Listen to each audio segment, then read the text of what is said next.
Ever feel like your ideas get lost in the noise? You're speaking, but not really being heard. Yeah. Well, today, we're diving into a speech by Myles Munroe. It's called Speak Like a Leader, Make People Respect You. And it might just change the way you communicate forever. What's fascinating about Munroe's approach is that he sees leadership as influence, not about titles or positions. Okay. It's about using your voice to inspire, persuade, and drive action. Okay, so let's unpack this. We're working with just this one YouTube video. Yeah. A powerful motivational speech. Yes. So no fancy textbooks or research papers this time, just pure distilled wisdom from Munroe himself. And what makes the speech so impactful is that it speaks to a universal need. We all want to be heard. We all want to make a difference. Right. We all want to have our ideas taken seriously. Yeah. And Munroe gives us a roadmap for achieving that through powerful communication. Right, so it kicks off by saying leadership isn't about, bossing people around. Right. It's about motivating them to take action, to believe in a shared vision. And he argues that speaking is the most powerful tool we have for doing that. He really drives home the point that every single interaction we have is a chance to lead. Wow. Okay. Think about it, whether you're leading a team or presenting an idea or even just having a conversation with a friend. Right. You have the opportunity to influence and inspire. But how do we actually do that? It can't just be about, yelling the loudest. Right. Well, Munroe makes this brilliant point about clarity and conviction. Okay. He says, your words should be like arrows. Ooh. Sharp, focused, and hitting their target every single time. Oh, I love that analogy. It's about cutting through the noise and making sure your message lands with impact. Exactly. No rambling, no jargon, just clear, concise communication that gets your point across. But it goes deeper than just being clear. Munroe also talks about the importance of conviction. Okay. He says, let your listeners feel the fire in your words. It's about speaking with passion and authenticity.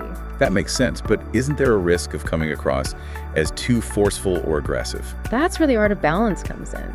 Munroe highlights the importance of knowing when to raise your voice and when to lower it for emphasis. Okay.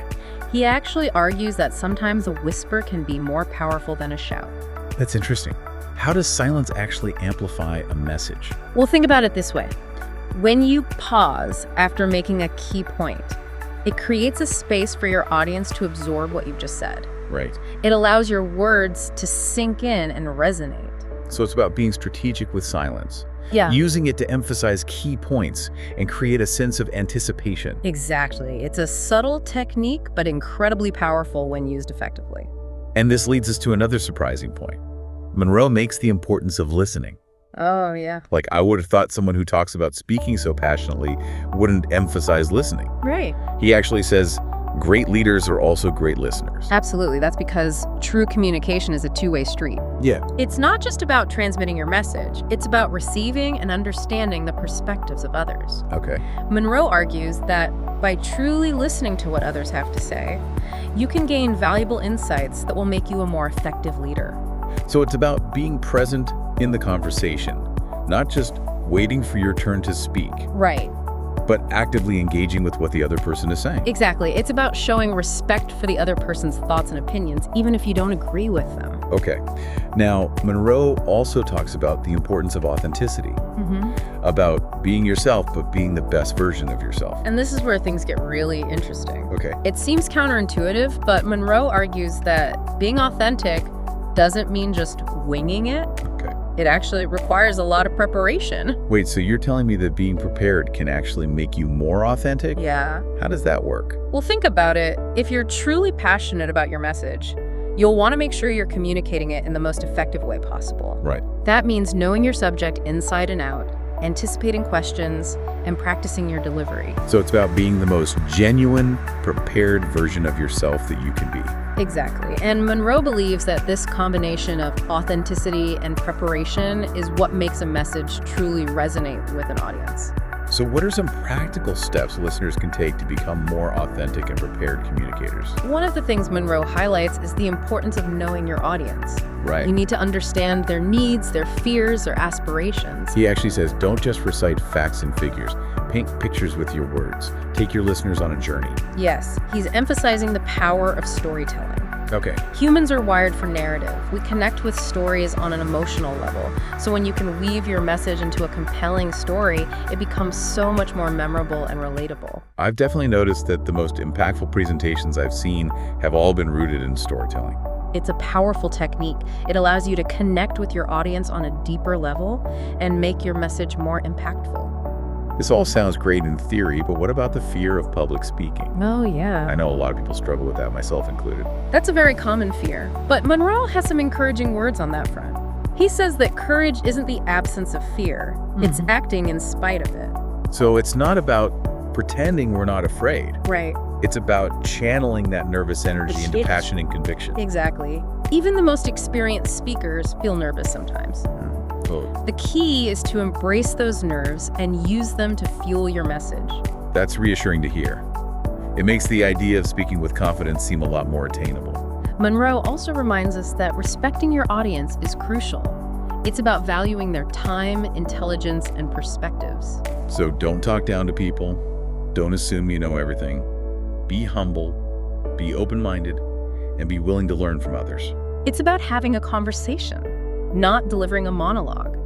Engage with your audience, ask questions, and be willing to listen to their responses. It all comes back to that idea of authentic connection. Yeah. It's about building a rapport with your audience, showing them that you respect them, and that you're there to share something valuable with them. And when you can achieve that, it creates a powerful foundation for effective communication. Well, we've already uncovered some amazing insights and we're just getting started. Yeah. It seems like Munroe has a lot more to say about speaking like a leader. Oh, he does. One thing that really struck me was this emphasis on emotional intelligence. Yeah. It's not just about, the words we use. It's about understanding the emotional landscape of our audience. Okay, that's a concept I've heard before, but I'll admit I struggle with it. What does emotional intelligence actually look like in practice? Think of it as reading the room. Oh. Are people energized and excited? Yeah. Are they skeptical? Are they tired? A leader who speaks effectively can sense that and adapt their approach accordingly. So it's not about having this one-size-fits-all communication style. It's about being adaptable and tailoring your message to the specific needs of your audience. Precisely. Munroe even argues that we should be aware of our nonverbal cues. Right. Our body language, facial expressions, even the way we span, they all send messages. It's like that saying, it's not what you say, it's how you say it. Exactly. And for leaders, this means projecting confidence, but also warmth and openness, making eye contact, using gestures thoughtfully. These can all contribute to a more powerful presence. Yeah, it's fascinating how much we communicate without even saying a word. I'm definitely guilty of not paying enough attention to my body language. We all are at times, but the good news is, just by being aware of it, we can start to make small changes that have a big impact on how we come across. Okay, Munroe also spends a good deal of time talking about inspiring action. Yeah. It's not enough to just get people excited, right? Leaders need to move people to actually do something. Absolutely, and he offers some really practical advice here. It's about giving people clear steps, strategies, even a specific mindset to help them achieve the goal you've outlined. That's something I struggle with sometimes. I can get caught up in the big picture and I forget to give people concrete actions they can take. It's a common challenge, but Munroe stresses that inspiring action is about breaking things down, making it clear and manageable for people. So let's say you're giving a presentation about a new project. Instead of just talking about the benefits, you need to outline specific steps the team can take to get started. Precisely, and those steps should be actionable, relevant to the audience, and tied back to the overall vision you've presented. Okay, that makes sense. Now, there was another point in the outline about adaptability. Yes. Can you elaborate on how that plays into speaking like a leader? Of course. Munroe points out that leadership communication isn't this one-size-fits-all approach. Sometimes you need to be formal and authoritative, other times casual and humorous. So it's about reading the room, Yeah. sensing the tone of the situation, Exactly. and adjusting your communication style accordingly. Exactly. He gives the example of addressing a board meeting versus rallying a team after a setback. Right. the approach would be completely different. Oh, for sure. I can see how that ties back into emotional intelligence. Yes. A leader who can adapt their communication style to different situations is going to be much more effective. And this adaptability extends to the types of communication as well. Okay. It might be a formal speech, a casual conversation, a written report. The principles of clarity, conviction, and connection still apply, but the delivery will vary. It makes me think about how much we rely on digital communication these days. Yeah. How do Munroe's ideas translate to things like email or social media? That's a great question. I think the core principles still apply, but there are additional layers to consider. For example, in written communication, clarity becomes even more crucial. Right, because you don't have the benefit of tone of voice or body language. Right. And it's easier to misinterpret things in written communication. Yeah, So being extra careful about word choice and tone is important. Absolutely. And in a world of social media where attention spans are short and messages are constantly competing for our attention, Right. it's even more critical to be concise, impactful, and connect with your audience on an emotional level. It seems like speaking like a leader in the digital age is a whole other deep dive waiting to happen. It definitely is, but for now, let's circle back to one of the most powerful tools Munroe highlights: storytelling. Right. He really hammered home the point that weaving your message into a captivating story makes it stick. It's not just about reciting facts, it's about painting a picture with your words. He actually says that storytelling is the secret weapon of memorable leadership. Ooh. But what makes for a good story, especially when you're trying to convey like a serious message? Munroe offers some concrete advice here. He talks about structure, a clear beginning, middle, and end. He emphasizes pacing, building tension, and then releasing it. And he encourages the use of vivid language to bring the story to life. He also makes a point of saying that the most impactful stories aren't always about success. Sharing failures and vulnerabilities can make you more relatable and build trust with your audience. I've definitely seen that in action. When a leader is willing to be open and honest about their mistakes, it makes them seem more human and their message more genuine. It's that authenticity again. It seems to be a recurring theme in Munroe's approach to speaking like a leader. It really is.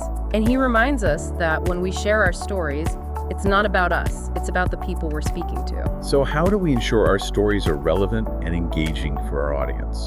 Munroe advises us to focus on the needs, fears, and aspirations of those we're addressing. Speak to those, show them how your words, your ideas, your vision can help them overcome challenges and achieve their goals. That's such a crucial point.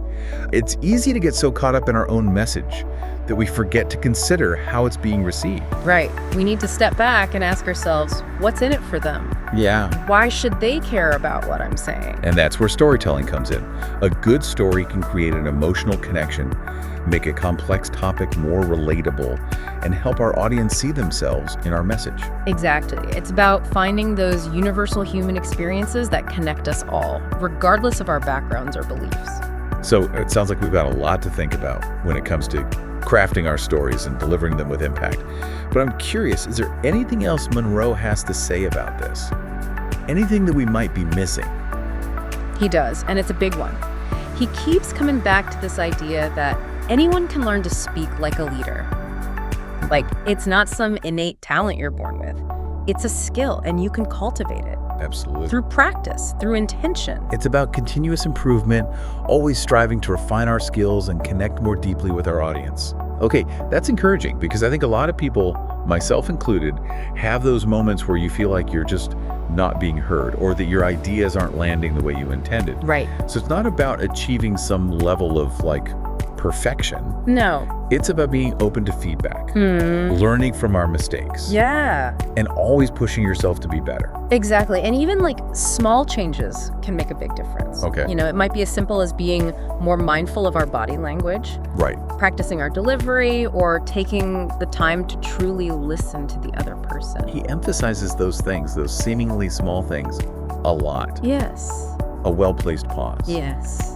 a genuine smile, asking a thoughtful question. Those can all have a huge impact on how our message is received. They really can. And it's important to remember that this journey of communication mastery isn't just about the technical aspects of speaking. Okay. It's also about deepening our understanding of human nature, empathy, emotional intelligence. It's about becoming more well-rounded communicators, and more impactful leaders, I guess, in every sense of the word. Yes, and about recognizing that leadership isn't confined to boardrooms or stages. It's something we can embody in every interaction we have, whether it's with colleagues, friends, family, or even strangers. So as we wrap up this deep dive, what's like one key action step you would recommend our listener take away from Munroe's speech? I would say, think about one specific area of your communication you want to improve. Okay. Maybe it's building confidence or crafting compelling stories or becoming a better listener. And then identify just one small step you can take today to start working on that. Something achievable and specific. Exactly. Like practicing a presentation in front of a mirror or making a conscious effort to ask more questions in conversations. Because even the smallest actions taken consistently can lead to incredible results over time. That's true. And remember, the world needs more impactful communicators, more inspiring leaders, more people who can use their voices to make a positive difference. So to our listener, we say, go out there and speak your truth. Yes. Share your ideas, make your voice heard, and never underestimate the power of your words to shape the world around you. Until next time, keep learning, keep growing, and keep speaking like the leader you were born to be.